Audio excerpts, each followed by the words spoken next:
নমস্কার বন্ধুরা, কেমন আছো সবাই? অল ইন ওয়ান আমার চ্যানেলে সবাইকে স্বাগত। আজকে চলে এসেছি নতুন কন্টেন্ট নিয়ে। আমাদের বাড়িতে রয়েছে দীর্ঘ 15-20 বছরের ফুচকার দোকান, আর ফুচকা কীভাবে তৈরি হয় তার একটা মিনি ব্লগ তোমাদের সাথে শেয়ার করলাম। প্রথম থেকে শেষ পর্যন্ত তোমরা যদি ভিডিওটা দেখো তাহলে অবশ্যই বুঝতে পারবে কীভাবে স্টেপ বাই স্টেপ ফুচকা করা হয়।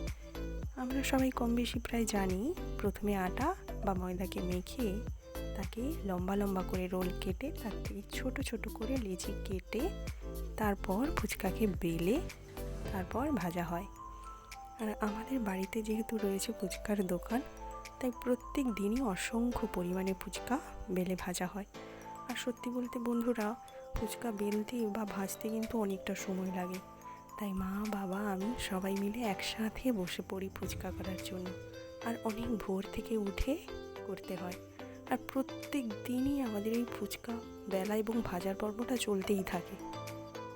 তার সাথে চলে ফুচকার সাথে সাথে চাষবাসেরও কার্যকলাপ। আমাদের যে শুধু ফুচকার দোকান করে সংসার চলে তা কিন্তু নয়, আমাদের বাড়িতে সব ধরনের সবজি বিভিন্ন সিজনে চাষ করা হয়। তোমরা সবাই সাপোর্ট করে সাবস্ক্রাইব করে আমার পাশে থেকো। আমি অবশ্যই পরে তোমাদের জন্য অনেক অনেক ভিডিও নিয়ে আসবো। সবাই প্লিজ সাপোর্ট করে আমার পাশে থেকো। আর হ্যাঁ, সবাই কিন্তু কমেন্ট করে জানিও ফুচকা ভিডিওটা কিভাবে তৈরি করা হয়, তার যে এই ভিডিওটা দিলাম সবার কেমন লাগলো। থ্যাংক ইউ সবাইকে।